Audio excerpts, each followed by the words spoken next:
Hey guys, thanks for joining me again today. Today we're going to learn about the 1960s and JFK, his assassination, and the takeover of LBJ.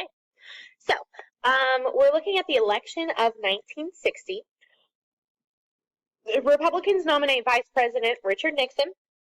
He had been Vice President under Eisenhower, and he was pretty famous for traveling throughout the world as like a troubleshooter in foreign policy issues, like his visit to the USSR with Khrushchev and the whole kitchen debates, and I'm going to have a picture on the next slide for you, and just trying his best to diminish Cold War tensions, while the Democrats will nominate Senator John F. Kennedy, and LBJ, Lyndon B. Johnson, will be Kennedy. The Senate Majority Leader was actually Kennedy's running mate. And Kennedy, there are some, oh, hold on, let me show you the picture first. The kitchen debates with Nikita Khrushchev and Richard Nixon. I promise you guys I'd show you a picture of them in the kitchen, which is kind of interesting. JFK will actually win this election. We'll talk about with his election in a minute, but in his acceptance speech, he basically lays it out for Americans and say that sacrifice is what makes Americans, and that to achieve greatness, people are going to have to sacrifice. So we stand today on the edge of a new frontier, which was his campaign. The frontier of the 1960s, a frontier of unknown opportunities and paths, a frontier of unfulfilled hopes and threats. The new frontier I speak of is not a set of promises, it is a set of challenges. So some issues with Kennedy's campaign here. Kennedy was Catholic, and that was new for Americans. We had never had a Catholic president before. We had either had like kind of non-religious, but like proclaimed Christianity presidents, or like Protestants. So it was a major issue because people were fearful of, well, in Catholicism, we've got the Pope is at the top and you do what the Pope says, essentially. So is the Pope going to rule America? And it was just like an absolutely ridiculous fear. But Kennedy kind of denounced all of this when he said that he accepts the idea of separation of church and state, and that Catholic leaders just wouldn't be telling him how to run the presidency. We also saw during his election that there were debates on live TV.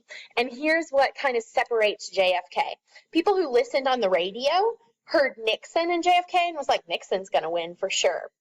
Because Nixon was a pretty eloquent speaker, whereas JFK had a really thick northern accent. And I'm not going to try and do it for you. But people who watched it on TV definitely thought that JFK had won because he was just more charismatic and more present in that way. And I'm a little bit crushing on him, I gotta admit.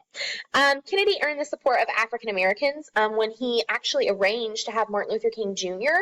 released from a jail in Georgia.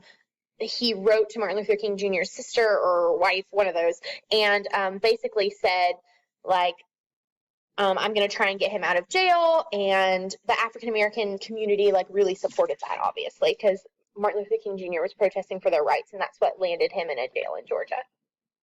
When we're looking at the map, JFK won by the popular vote and the electoral college vote, and we had like an independent running. But for the most part, we do see we see elections normalizing starting in this time period based on what we see today, where a lot of the South will vote more Republican and the North will vote more Democrat. It's shifting into that area during this election. Kennedy is a little bit different as president because he's just a different dude. He's very young, one of the youngest. Him and Teddy Roosevelt were our youngest presidents. He's the only Catholic. He will, during his only term in office, he will have a majority in Congress for most of the time. Democrats will sweep both houses. And one of his most popular quotes here is in his first inaugural speech when he says, "Ask not what your country can do for you, but ask what you can do for your country," kind of carrying that idea of his new frontier of making sacrifices, and we're on the precipice of a new decade, and let's do something good with it. When we look at Kennedy's domestic policy, keep in mind we only have about 3 years to look at before his assassination, and we will see him kind of go down the middle of the road here, where some things are very successful and some things are not. So when it comes to legislative failures, while there are Democrats in both houses, there's still a stronghold of conservative Democrats coming from southern states. And so while they are part of his party, they will actually block a lot of his plans for federal aid to education, for urban renewal like housing projects, medical care for the aid like Medicare and Medicaid, those sort of things, reduction of income taxes, and creation of a new Department of the Government of Urban Affairs. And all those things that I just said will later on be passed, because when Kennedy is assassinated, LBJ becomes president, and he kind of uses Kennedy's death to get things passed. Like, Kennedy wanted this. We all loved Kennedy. Kind of, I don't want to call it waving the bloody shirt like people do after wars, but it's like that in a sense. Successes, though, minimum wage will be raised from $1 to $1.25 an hour, and it will actually, minimum wage will be extended to more sectors of the economy and 3 million more workers. We will see more government money put into like housing projects, area redevelopment, a lot in urban areas, and also like very, very rural areas, to help those in distress, to help build up the economy, prop up the economy in those areas. And then the steel industry had like this large price increase, and Kennedy was successful in, they call it jawboning, kind of like bending them to his will in a sense, to stop steel prices from rising. Major domestic successes for Kennedy, we're going to look at the space race here. So the USSR puts up another Sputnik app. They have like their Sputnik program, and the U.S. launches our Mercury and Gemini programs, and the first programs aren't go to the moon. The first programs are just simply to get technology into space and be able to track it and bring it back down successfully, instead of letting it burn up in Earth's atmosphere or just float around forever as space junk. So we're pretty successful in sending a man to the moon. Our first men to space. Our first man in space was John Glenn, who actually recently died. But JFK is successful in pushing the space program and making it part of the Cold War and trying to get that new technology and be more of that world superpower. He asks Congress for $24 billion to expand NASA. And here's a quote from him promising to put a man on the moon in a decade. This nation should commit itself to achieving the goal before the decade is out of landing a man on the moon and returning him safely to the Earth, which is more of the difficult part of that mission.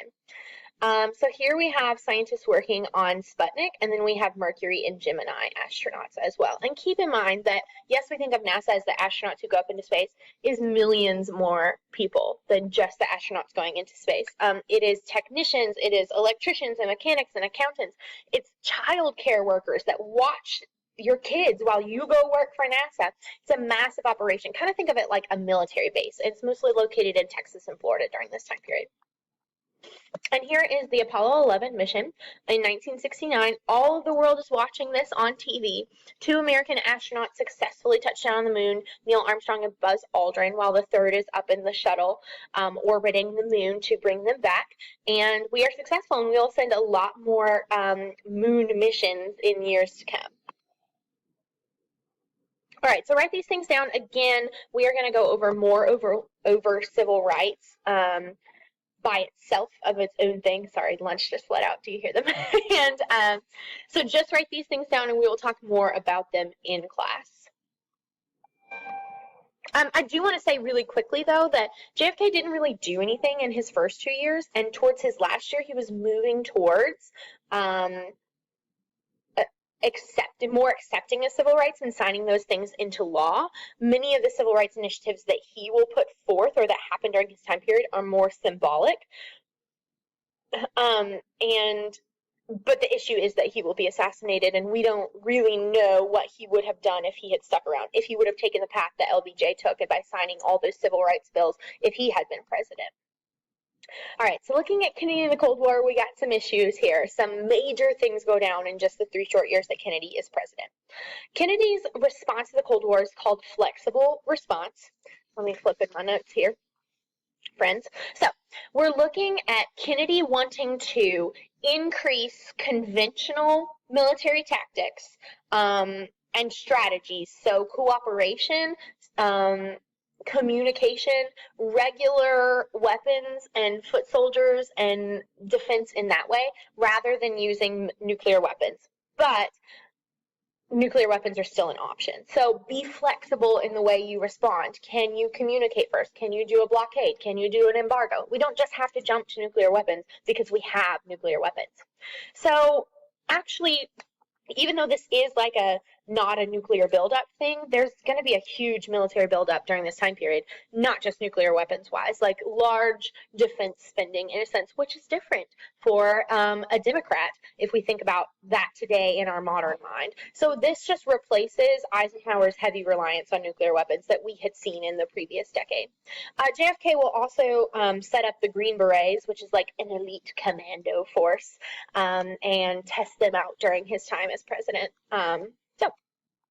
All right, probably the biggest foreign policy failure of Kennedy is the Bay of Pigs.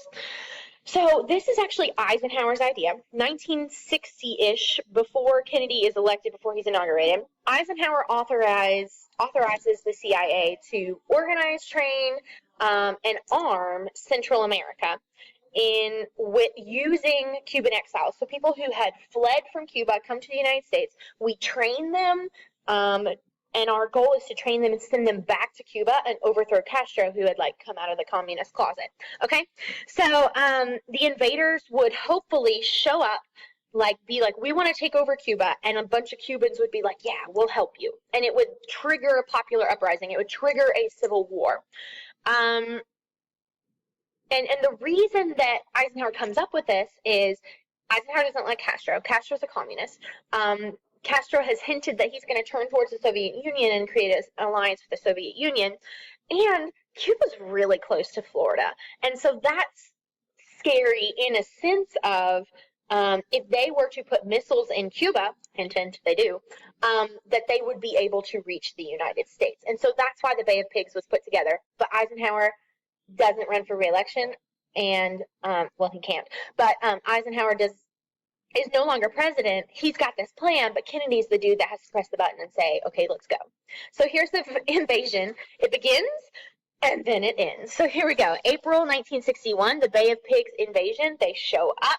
There were Castro's forces waiting for them. They're pinned down immediately. There's a plane that sees that going on, a Cuban exile, and flies back to America and lands in Key West. So it's like totally out to the world that America was involved because we let that plane land in Key West, so we should have known. I guess we knew what was going on.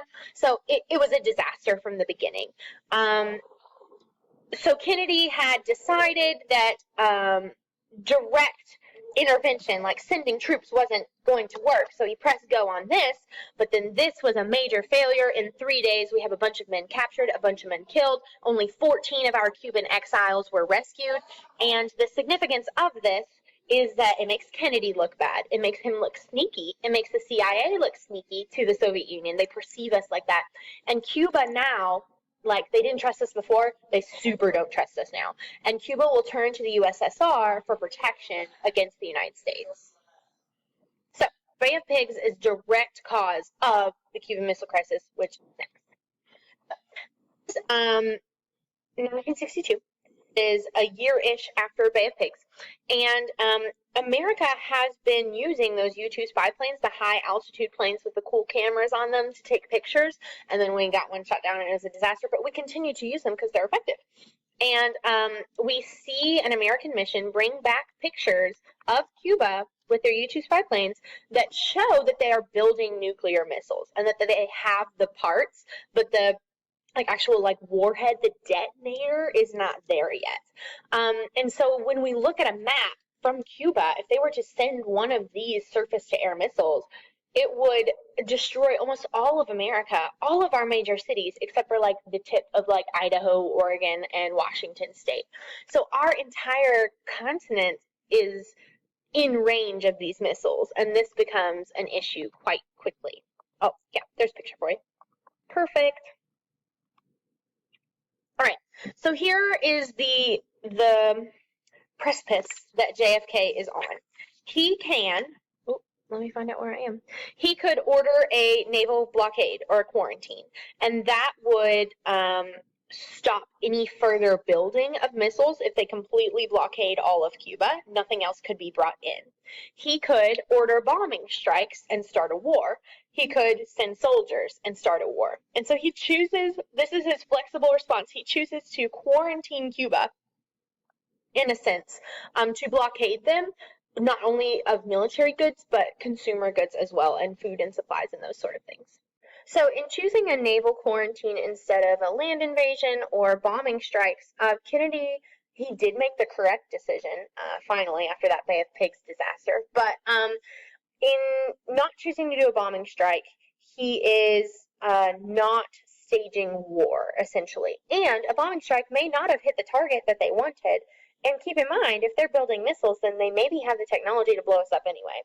So he didn't want to start anything that would start a war. Same with the soldiers invading. They probably have the capabilities if they're building surface-to-air missiles in Cuba to absolutely destroy any soldiers that show up. So here's a little picture of a quarantine, what a quarantine of Cuba looked like.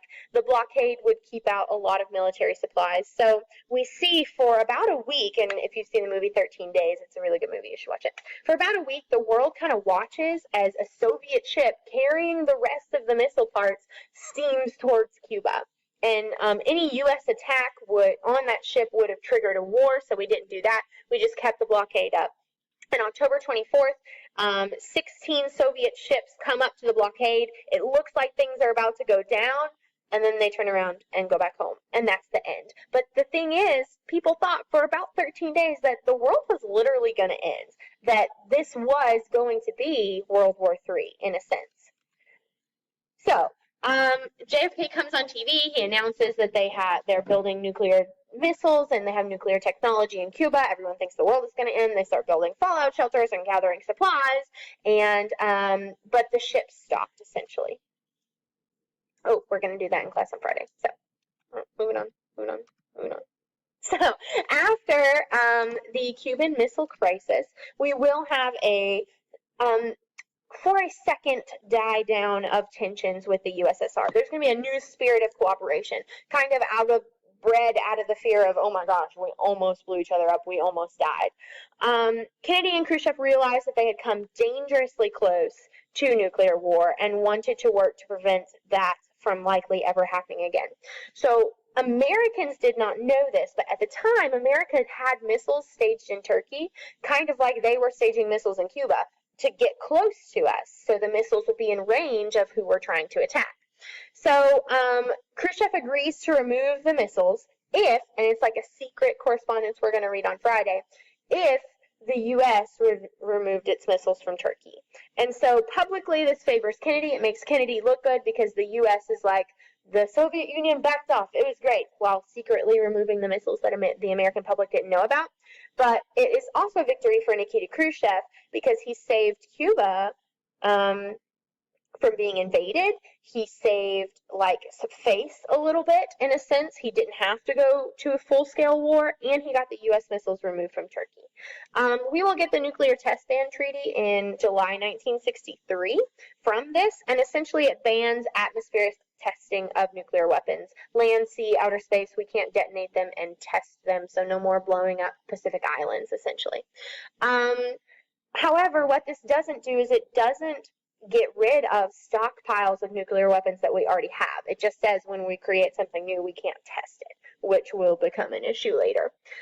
There's also going to be a Moscow-Washington hotline, a 24-hour access, phone line, essentially, between the two capitals, in a sense, in a way of saying, let's communicate instead of go straight to war when something, or if something were to happen. While all this is going on in Cuba, Kennedy is also dealing with issues coming to a head in Berlin. We had already seen that Berlin was split into East and West, with the West being democratic and the East being controlled by the Soviet Union. And the Soviet Union had tried to block off all of Berlin, and that was the Berlin blockade and the Berlin airlift. But now there's going to be more demands to leave Berlin, and Kennedy refuses. Khrushchev gives another ultimatum, like he tried to do to Eisenhower, and both sides start arming Berlin. And again, in a different spot at the same time, people are fearful, they gasp, they hold their breath, that World War III is going to begin.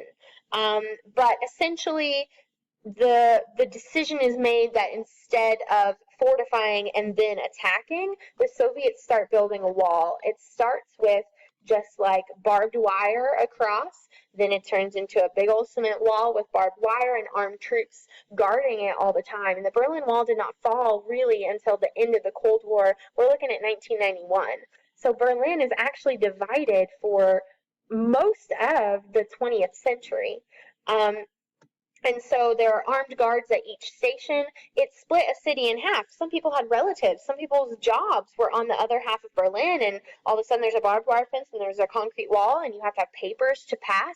And the Soviets are very particular about who passes. And on the Soviet side, things were just not as good as on the Allied side, on West Berlin, when it comes to economy and freedom of speech and civil liberties and those sort of things.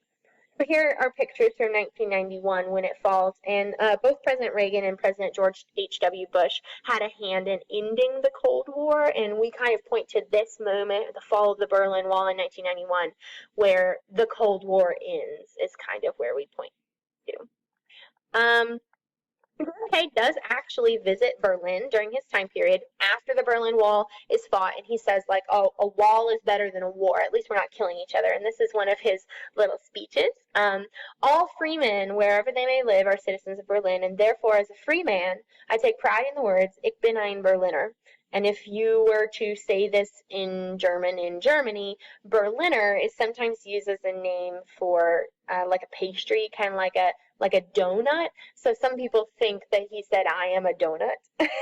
I take pride in the words, I am a donut. But really, the people there knew what he was saying. The other word that they use for donut, they use more commonly than Berliner. So side note there. All right, when we're looking at Kennedy in general, foreign aid that doesn't have to do with the Cold War, Kennedy, actually, the Peace Corps was signed into law by Kennedy. It's one of his more popular foreign policy programs. It's in 1961. It sends young volunteers, doctors, lawyers, engineers, teachers, to third world countries to contribute to building up the economy and also the health of those areas. So they locally sponsor projects to build buildings and build schools and help with public health, to improve public education and health in those countries. And it's kind of like an alternative, oh, good, I put it on there, alternative to containment.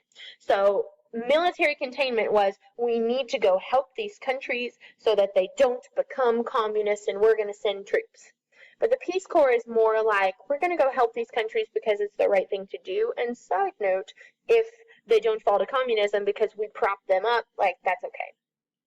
The Alliance for Progress, also pretty successful in 1961. $20 billion is given to Latin America. Some people call it the Latin American Marshall Plan, at an attempt to help Latin American countries close the gap between rich and poor and kind of quiet the Communist Party in Latin American countries. It had good economic impacts, but it does little to solve the gap between rich and poor in Latin America, and we still see that gap today. So we will talk about this a little bit more in class. We'll watch this little video on Friday, but November 2nd, 1963 in Dallas, Texas, JFK is there for a Southern tour to drum up support for his policies, and he's in a parade in an open-top limousine, and the governor of Texas is with him, and LBJ is there, and Lee Harvey Oswald shoots him from the 5th or 6th floor of a warehouse. You can go visit it now. Flees. He is caught and arrested. Then he is killed by Jack Ruby, so the assassin is assassinated, kind of, and it's just like a big fiasco. And we will talk more about it in class. We'll even watch this little video. But Lee Harvey Oswald, he had defected from the Soviet Union, come to the United States, come back. He had abused his wife. He had tried to kill a senator. He had a criminal history. And when he was in custody after JFK was pronounced dead, then he was actually shot as well. And there was seen to be no correlation between those two, like they weren't working together, essentially, is what the government investigated and found.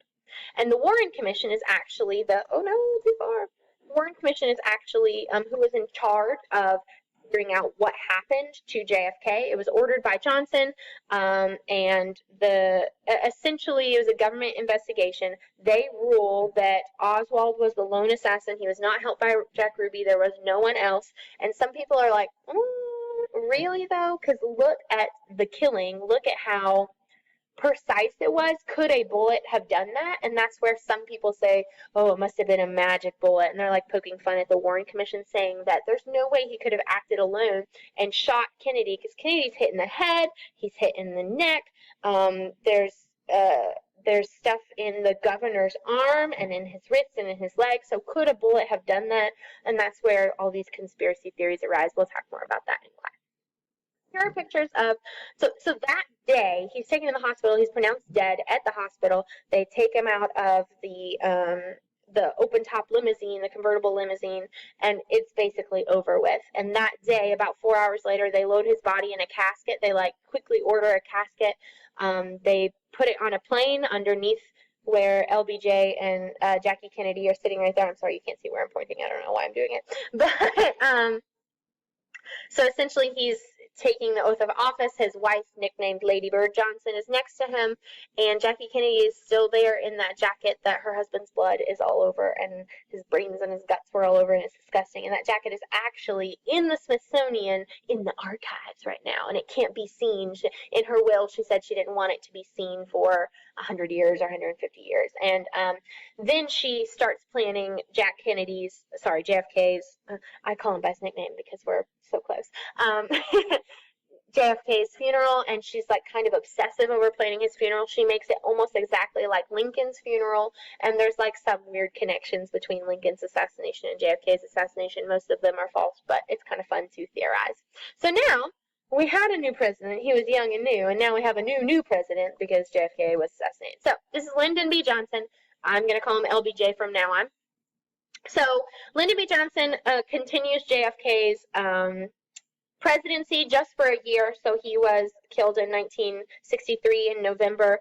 LBJ runs for president in 1964 and is elected almost a year after that. So in November 1964, LBJ is running for re-election and he is elected. So that's not supposed to say JRK, that's supposed to say JFK. Sorry about that. He pledges to continue JFK's policy. Again, he kind of waves the bloody shirt. He's saying JFK, we were such good friends. I mean, in a sense, he's saying those sort of things, and he would want this to happen. He would want these policies to continue, and that's part of the reason that LBJ was able to pass such liberal things in the Great Society. LBJ is also going to be president at this time when civil rights just cannot be ignored any longer, and he will sign into law a lot of federal legislation about civil rights. He's going to sign into law some income tax things, but his biggest thing is the Great Society, and that is helping the poor. We will watch this video and I'll run back through. But essentially in 1964, he's running against Barry Goldwater, who's a Republican. They're slamming each other in the media. They're slamming each other on TV, but LBJ does win out. So, LBJ's largest foreign policy is called the War on Poverty or the Great Society. They're not super interchangeable, but Great Society programs helped aid the War on Poverty, and we're going to do a little matching activity on Friday where you get to look more in depth at those War on Poverty, Great Society programs, but essentially it's a sweeping set of New Deal kind of economic and welfare measures to transform America. And the idea is that he wants to help the poor, but it's also not just the poor, it's the elderly, it's the helpless, it's the environment, it's animals. There's lots of programs in the Great Society. We will look at all of these on Friday. Little quote from him: we have the opportunity to move not only towards the rich society and the powerful society, but upward to the Great Society. The Great Society rests on abundance and liberty for all. It demands an end to poverty and racial injustice. So he's stepping out and saying, we have a good economy. We are a rich and powerful society, but really moving upward means that we have to get rid of the crap in our society, and the crap is racism and poverty. All right, we talked about this already. The Immigration Act of 1965, it stops the National Origins Acts from 1924, but the idea is it gives priority to families.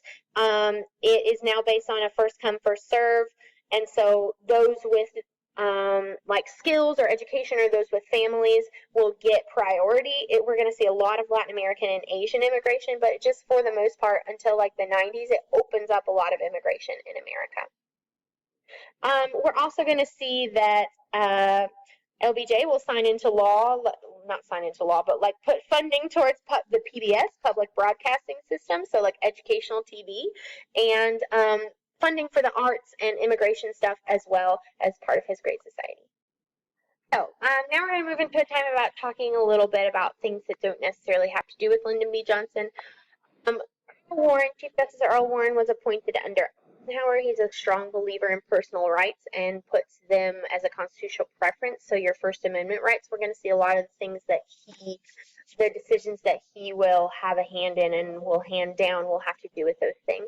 So I'm going to say some things that aren't on the screen. I need you to write them down. So Brown versus Board, we know desegregate schools. It requires that districts and states redraw their districts for the population so that each district has roughly the same number of people, so that schools will not be based on race and kids go to certain schools, so that sort of idea. Gideon versus Wainwright, and Escobedo versus Illinois and Miranda versus Arizona are all rights of the accused. So write this down next to Gideon versus Wainwright. It established that people accused of a crime have a right to a lawyer even if they can't afford it. So you have a right to a lawyer, one will be appointed to you if you can't afford it. Escobedo versus Illinois ruled that one has the right to a lawyer from the time of arrest or when you become a suspect, essentially. So your right to a lawyer begins when they're investigating you. And Miranda versus Arizona, your Miranda rights required that people be informed of their right to a lawyer and their right not to testify against themselves. So make sure those things are written off to the side. I will be checking in. Basically, Miranda rights is you have a right to remain silent. Anything you say can and will be used against you in a court of law. You have a right to an attorney. If you cannot afford one, one will be appointed to you. If you want to learn more about that, take my criminal law and justice class. We will also see that school prayer will be banned and religious exercises in public school will be banned because Earl Warren saw those as an infringement upon people's individual rights to freedom of religion if a government agent, a teacher, is enacting some sort of religion. Okay? So, looking at women's rights, over here we have Betty Friedan, and she is very important to the women's rights movement. Her book, The Feminine Mystique, and if you want to borrow it, I have a copy, is considered like the classic of women's protest literature. It criticizes the plight of women. It criticizes the cult of domesticity.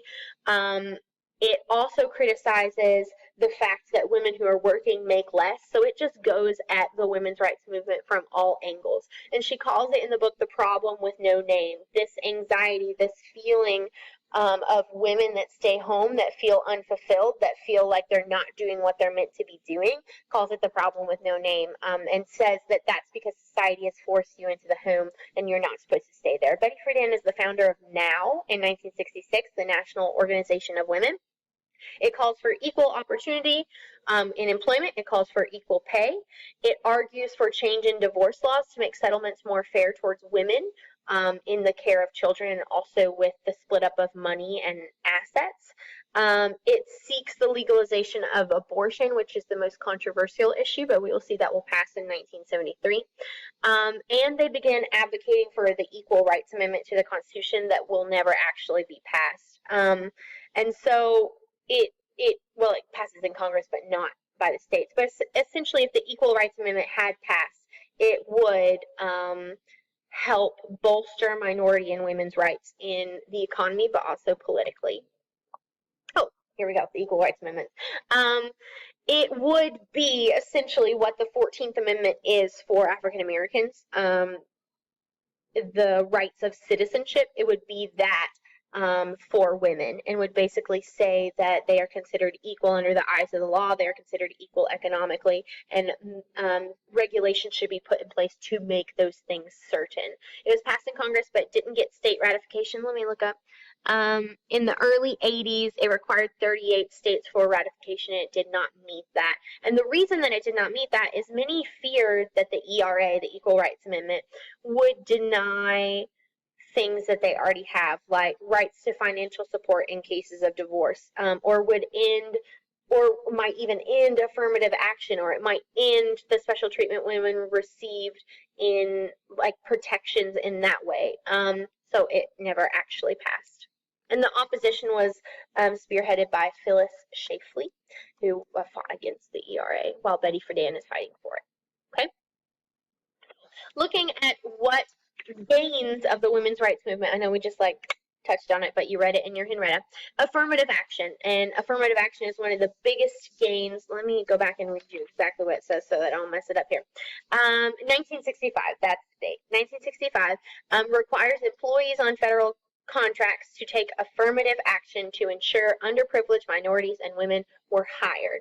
So in the federal government, it is trying, it's not a quota because quotas are outlawed, but it's trying to further include ethnic minorities and women in government jobs, but also at government-sponsored schools, so public colleges and admissions and those sort of things too. Roe versus Wade in 1973 legalized abortion, and from here on out, states had the right to determine, before that, states had the right to determine whether abortions were legal or not, so some were done and they were botched, and it was, that's why the women's rights movement fought for legalized abortion to make it more safe and accessible for women. There will be some corporations that will like pass equal rights when it comes to wages for women and will pay back wages to female employees who had not received equal pay for equal work, but that is not a federal, like a nationwide thing. It was just like some corporations that did that. We will see that Title IX guarantees equal access to girls for programs that boys usually benefit from, like sports, and it just says that the same amount of funding should be spent on boys and girls sports in schools and in colleges. We will see Sally Ride, our first female astronaut, and Geraldine Ferraro, our first woman to be on a presidential ticket, the vice presidential ticket, in 1984. She'll be followed by Sarah Palin in, 2008. Another vice presidential candidate on the national ticket, and then Hillary Clinton getting like closer and closer to actually having a female president. She was actually the Democratic nominee. She could have won the presidency. We could have had a female president. So we are getting closer and closer to that age, and we're getting to a point nowadays where we don't hear about firsts anymore. We don't hear about women being the first to do this or the first to do that. And that's a good place to be, because that means that someone's already done it, that a woman has already been in that position, already held that power. And I think like the next step we have is the presidency. So women's rights has not faded away. There's still a feminist movement going on. It's just there have been so many gains that those firsts really aren't around anymore, which is a good thing.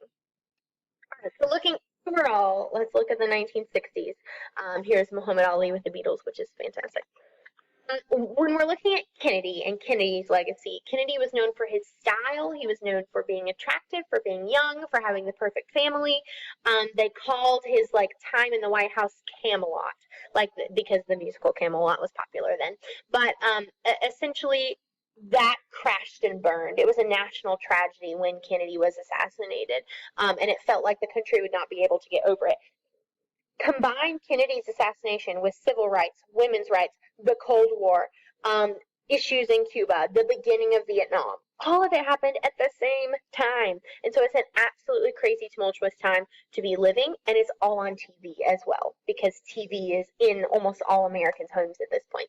We will see the de-escalation of Cold War tensions, because after the Bay of Pigs and the Cuban Missile Crisis, it's like, whoa, we almost blew each other up. Maybe we should stop. And many historians, myself included, believe that if given the chance, Kennedy would have made more moves towards civil rights. It would have come to a head during his presidency if he had been reelected in 1964, and thus he would have been the one signing all those civil rights, like the Voting Rights Act of 1965, the Civil Rights Act of 1964, and the 24th Amendment, and all those federal pieces of legislation that had to do with civil rights. I truly believe Kennedy would have signed those things. He just didn't live to see that day, so it was his successor, LBJ, that did so. So let's look at LBJ. We won't get to the Vietnam War as a whole, but we can largely lay the blame of the Vietnam War on LBJ's shoulders for expanding it when it was quite small during Kennedy and Eisenhower's presidencies. So it wasn't even really a war then. It was just we had sent troops, but LBJ expands that and makes it more of a war. But on his good side, we do have civil rights legislation, like all the things that we're going to talk about next Thursday and Friday. He had no president since Lincoln had worked harder on civil rights than him. It all came to a head during his presidency, and he did fight for those rights, even if he himself didn't personally believe in those things all the way. The Great Society leaves a great legacy for Lyndon B. Johnson. They were heavily criticized by conservatives, but they did good things. He showed compassion for the poor. We saw a decline in poverty. He helped the elderly. He helped the environment. Yes, the programs were extremely costly, and eventually they required taxes to fund them, and then they kind of fell by the wayside. Some of them did, but some of them are still around. Medicare and Medicaid, super important. Funding for schools and funding more and more for schools out of taxpayers, out of taxes, that's still around today, and those ideas are Great Society ideas. But the issue here is Vietnam sucked away a lot of the positives of LBJ's presidency. The Vietnam War siphoned off much of the energy, much of the money that could have gone towards really waging a war on poverty. Instead, we were waging a war in Southeast Asia. All right, I believe that is all. Oh, no, I lied. So remember, all of this is happening at one time. Civil rights is happening. Women's rights is happening. JFK's assassination. We see, if I could think, we see Vietnam going on at the same time. The fight against communism, the fear that we're going to get blown up. Then we see the civil rights kind of turn a little bit more militant with the Black Power movement. We see student protests and hippies and counterculture and all this cool music all together, and the 1960s and the early 70s are just absolutely chaos. And to send you home with a good note, in the midst of this chaos, the best band known to mankind, besides Fleetwood Mac, the Beatles, during this time period. All right, have a good day. Thanks for listening, and thanks for being good for the sub. I will see you tomorrow, and I will check these notes.